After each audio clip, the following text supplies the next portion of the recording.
Today we have top 10 things you didn't know the UK invented. This was going to be different, guys. This is going to be the most random things that the UK invented, man. We've checked out a few other videos that the UK invented videos. You guys can go back and check those out. But this one's going to be very, very random. So let's go ahead and check these out. Go ahead and hit that like button. Link to this vid will be in the description. Let's check it out. Let's make history. Welcome to Watch Mojo UK, and today we'll be counting down our picks for the top 10 things you didn't know were invented in Britain. Before we begin, if you enjoy this video, be sure to subscribe for more great content. For this list, we've picked out some of Blighty's best inventions and ranked the ones which we think are often overlooked. Number 10, chocolate bar. Well then, I've been eating a lot of Toblerone. I've eaten 4. Nah, I've got 2 fam. white ones left. I'm not gonna lie. Already off the bat, I'm not gonna lie. After all the invention videos, is there anything that the UK did not invent, bro? Like literally, is there anything that you guys chocolate? I did not know But I that, don't like fam. them as much as the dark ones. Before Mars bars, Dairy Milk, Twix, Twirl or Toffee Crisp came Fry's chocolate cream, predated only by bittersweet treats, including an innovative 1847 effort by Joseph Fry himself. Chocolate cream was the first bar to be widely distributed, hitting shelves in 1866. Make the moment last. 1860. Did I say chocolate cream? Dairy Fry himself, chocolate cream was the first bar to be widely distributed, hitting shelves in 1866. Make the moment last 1866. With Fry's chocolate cream. Dairy-free with a fondant centre, the idea quickly caught on with a certain John Cadbury starting mass production soon afterwards. Then came Henry Nestle, Rudolph Lindt and Milton S. Hershey. Chocolate! Chocolates. Chocolate! Number Classic. 9, postage stamp. So can you set fire to a postage stamp? No. In fact, a postage stamp is legal tender. A bus driver would have to accept that. Here's one to write home about. The heady history of the postage stamp boasts a series of major players, with most of the significant changes happening in London. Ah, yes. There it is, the penny black. Sir Rowland Hill is widely credited with creating the self-adhesive item we take for granted today, as well as a regulated cost system, introducing the first stamps, the penny black and the 2p blue, in 1840. Both bear an image of Queen Victoria and both are worth a pretty penny today. So everybody who wants to send a letter will have to lick my face. Number 8, Viagra. What's the matter? What's the matter?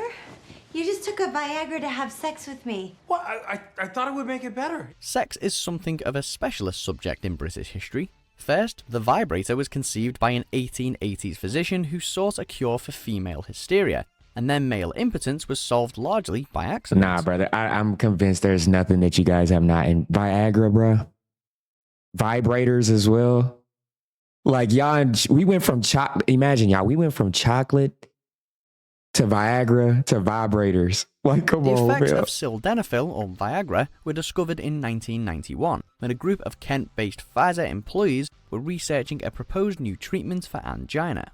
But rather than righting the heart, the product precipitated other noticeable changes.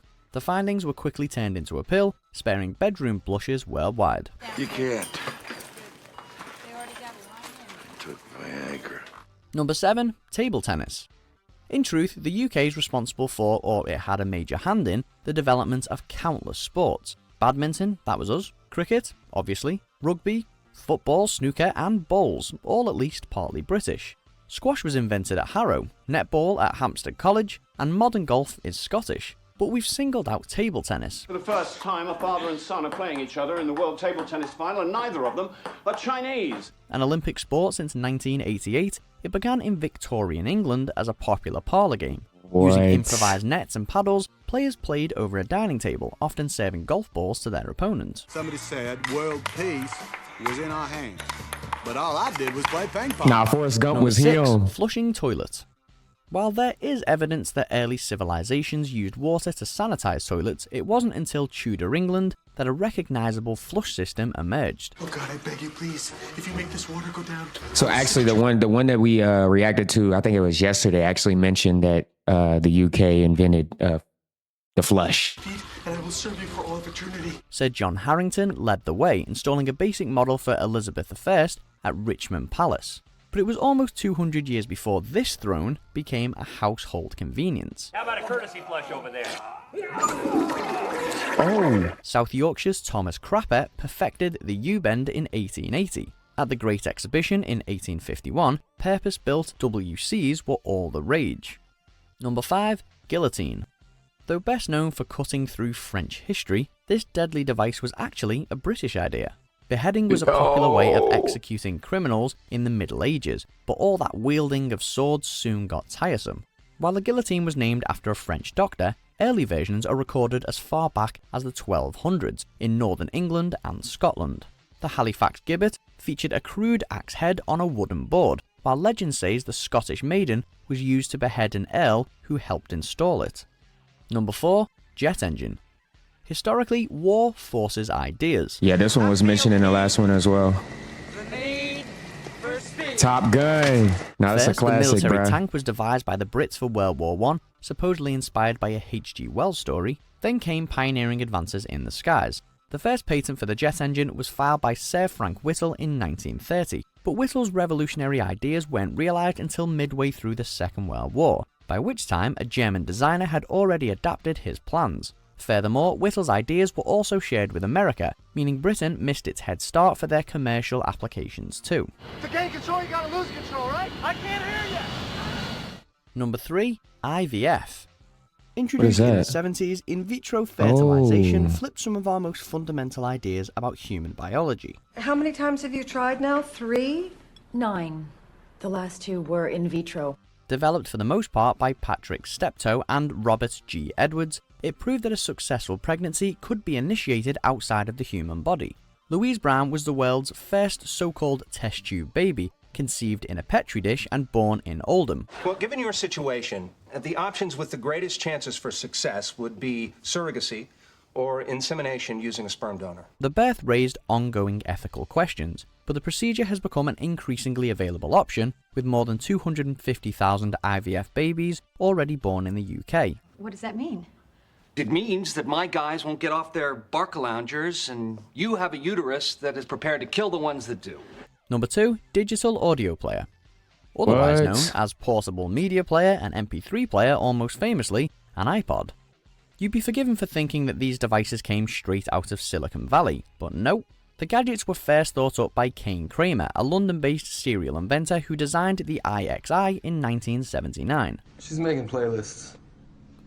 She likes to listen to MP3s when she hunts. Similar in size to a cigarette packet, with a small screen and 4 navigation buttons, the blueprints are uncanny. So basically, they invented the iPod before the iPod. So basically, Steve Jobs stole the iPod from them.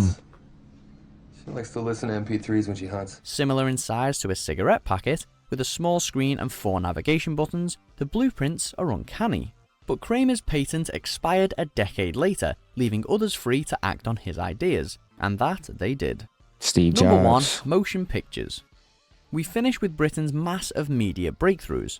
Thomas Wedgwood, son of the pottery pioneer, experimented with early attempts at photography, while the Scotsman, John Logie Baird, was the first to demonstrate TV. But Edward Muybridge takes top spot, thanks to his modestly named 1870s study, A Horse in Motion. Aimed to determine how a horse gallops, it featured a series of silhouettes viewed through another of Edward's inventions, a zoopraxiscope. That was an early film projector, and the study was a precursor for motion pictures and the movie industry.